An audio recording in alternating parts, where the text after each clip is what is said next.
அனைவருக்கும் வணக்கம்.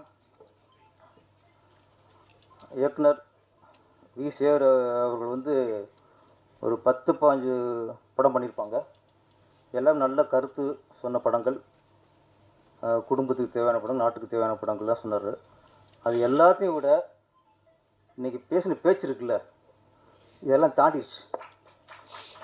அது 15-16 படத்தை சொன்ன கருத்தை விட இன்றைக்கி ஒட்டுமொத்தமாக கொண்டாது கரெக்டாக. இதெல்லாம் தமிழன் கேட்டுட்டு போயிடக்கூடாது, காதில் கேட்டு மனசில் இறைக்கணும், அந்த மாதிரி கருத்துக்கள். அப்புறம் சொன்னார், நான் வாடகைக்காரில் இறங்கினார். நல்ல படம் எடுத்து அப்படி தான்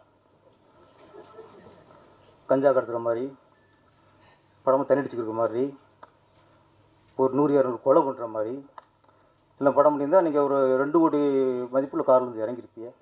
நம்ம பண்ண பாவம் நல்ல படமாக எடுத்துட்டோம். அடுத்த படம் போடும்போது உஷாராடுங்க. இங்கே மாஸ்டர் தினேஷ், நான் மாஸ்டர் சொல்லிட்டேன்னா பரவாயில்ல. இந்த ஒயிட் சட்னி சொல்லும்போது சீமான் அண்ணன் பார்த்தாரு, தேங்காய் சட்னி சொல்லு அப்படின்னாரு. க்ரீன் சட்னி அப்படிங்கும்போது அண்ணன் ஒரு லுக்கு விட்டார், புதினா சட்னி சொல்லியா.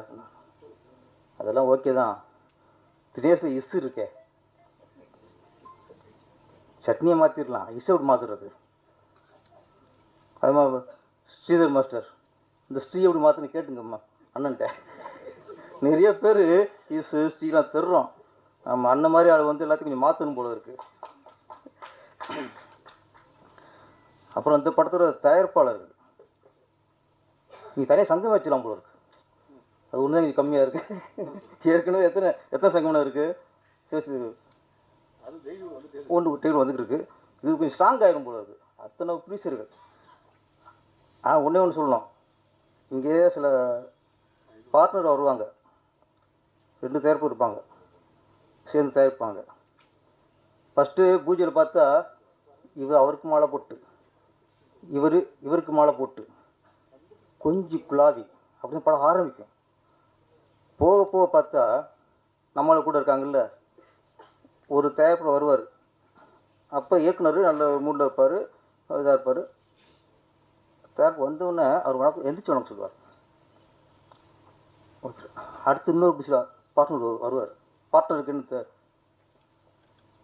என்ன தமிழில் பங்குதாரர். அண்ணன் மன்னிச்சிருக்கண்ணே, நீங்கள் நிறைய மன்னிப்பு கேட்க வேண்டியிருக்கோம், இது வேறு வழி இல்லை. பங்குதாரர் வருவார். அப்போ அந்த இயக்குனர் அந்த ஷார்ட் வைக்கிற அதில் ஒரு மூடில் இருப்பார்.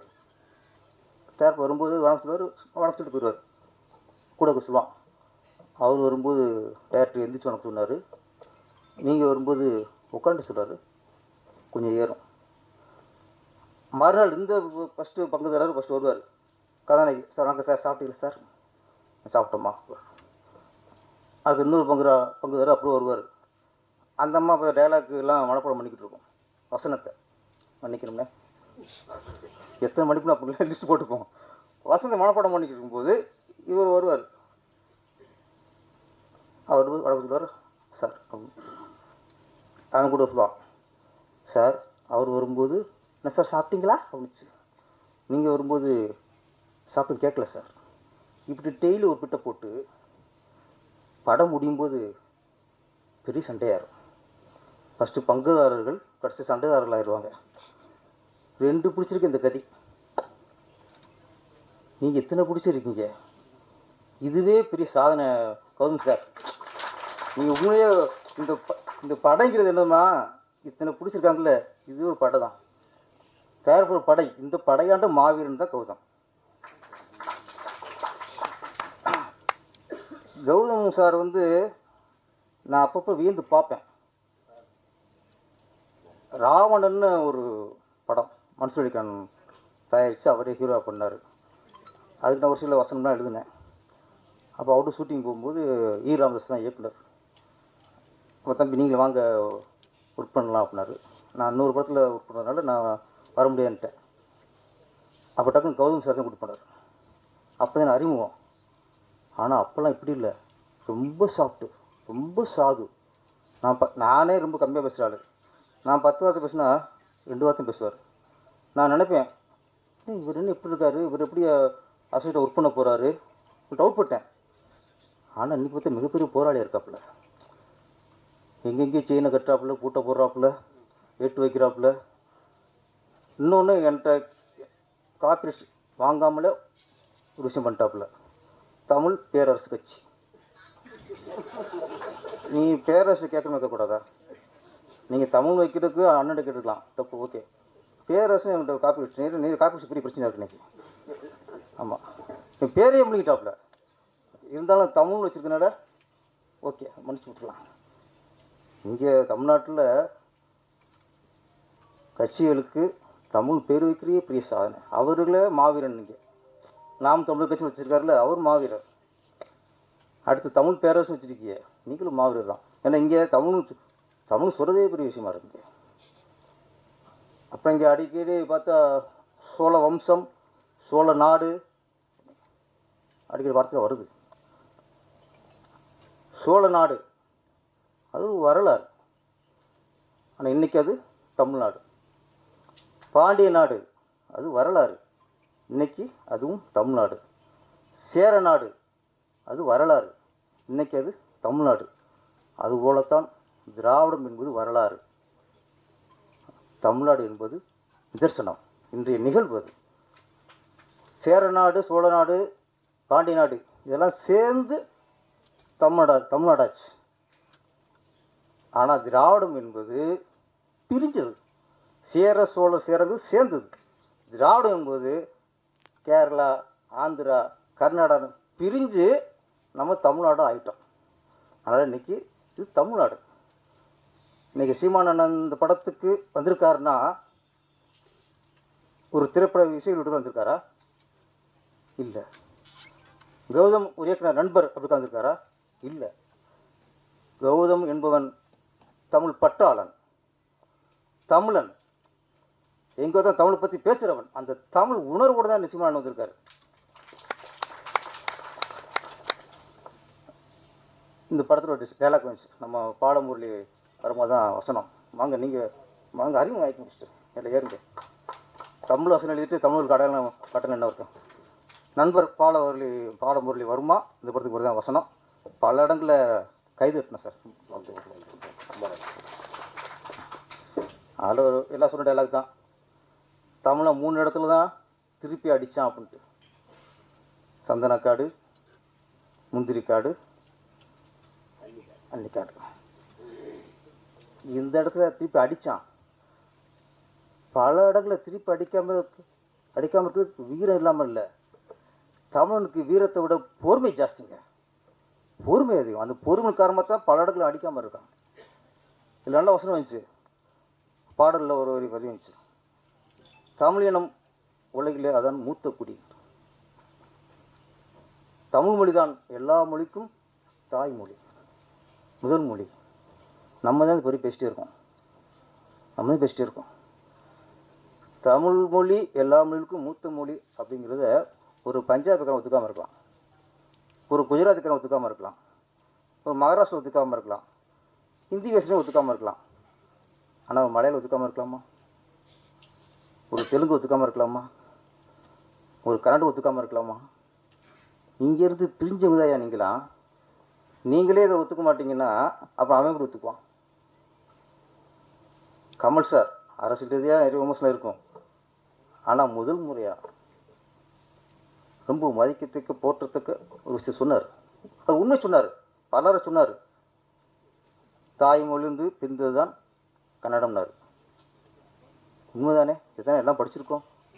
இவருக்கு எல்லாரும் அதான் சொல்லியிருக்காங்க. அது பொறுத்துக்க முடியல இங்கே. ஆனால் நான் மன்னிப்பு கேட்க மாட்டேன்ட்டார்.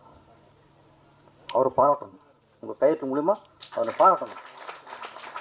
ஏன்னா இங்கே வந்து ஒரு தமிழனுக்கு ஒரு பிரச்சனைனா இங்கே அரசியல் இல்லை, மதம் இல்லை, ஜாதி இல்லை, எல்லாத்தையும் தூக்கி போட்டு ஒரு தமிழுக்காக கொண்டு கொடுத்தானா அவன் பின்னாடி நம்ம நிற்கணும் சார். விசிஎஸ் சொன்னார், இப்போ தான் ரொம்ப லேட்டாக தான் கமல் சாருக்கு தமிழன்ட்டு ஞானம் வந்திருக்குன்ட்டு. அது எனக்கு நம்பிக்கை இல்லை. ஏன்னா ஆமாம்மா, டார்ச் வச்சு உடச்சவர் தான் அவர். என்ன. அதனால் அது ஒரு போல சொல்லிட்டார். அவர் என்ன சொல்லியிருக்கோம்னா, தமிழ் நான் தமிழன் அமைச்சிருக்கேன். நான் தமிழன் அப்படி தான் சொல்லுவேன். என் மொழி தான் மூலமொழி எல்லாத்துக்கும். நான் தமிழன். நான் தமிழனுங்கிற வார்த்தை என்றைக்கு வாயிலிருந்து வருதோ அன்னைத்தை வீசார் சொன்னது உண்மை. நீங்கள் திராவிடம் சொல்லிவிட்டுலாம் போய் பேசி பண்ணக்கூடாது.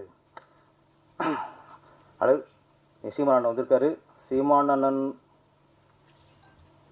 இன்னைக்கு அரசியல் கட்சியில் சரி, சினிமாவில் சரி, சினிமாவில் சிலர் தான் தமிழுக்காக வாழ்கிறாங்க, தமிழுக்காக போராடிக்கிருக்காங்க. அப்படி ஒரு தமிழில் யாருக்கும் உணவே இல்லை. சொன்ன மாதிரி அவன் கரெக்டாக கணிக்கிறான். யார் கன்னடத்தில் கணிக்கிறான். யாரை விசி சார் வந்து நான் தமிழ் சொல்லும்போது முட்டாள்ட்டான். அதை நம்ம உணரணும். நான் சொன்னது சரியா தவறா? நம்ம ஒன்றே ஒன்று சொல்லிடுறேன், முடிச்சிட்டேன்.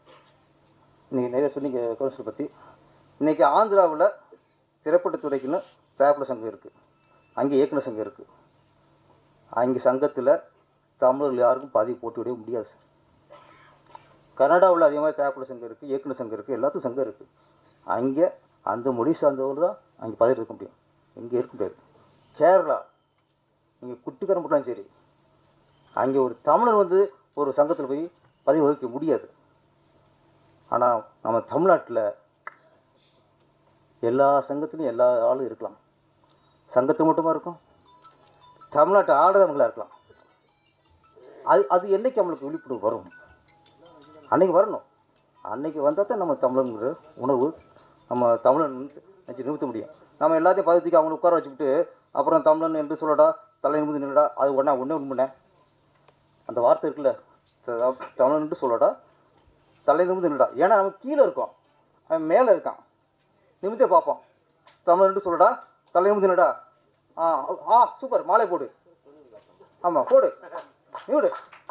என்னைக்கே நீ அவனை கீழே வச்சு நீ குடிச்சு பார்ப்ப, தமிழ்னு சொல்லடா, மற்றவனை கீழே வச்சு தலை குடிஞ்சிடா, வரணும் சீக்கிரம். நிமிந்து பார்த்து முதுகு வலிக்குது, எனக்கு எல்லாருக்கும் வலிக்குது. அந்த அது என்ன, அதுக்கு விளக்கு இப்படி ஆகி போச்சு. இப்போ தலை நிமிடுங்கிறது நேரிட்டு பார்ப்பான், ஒதுங்கி நிற்பான். தமிழ் நேரிட்டு தமிழ் நிற்க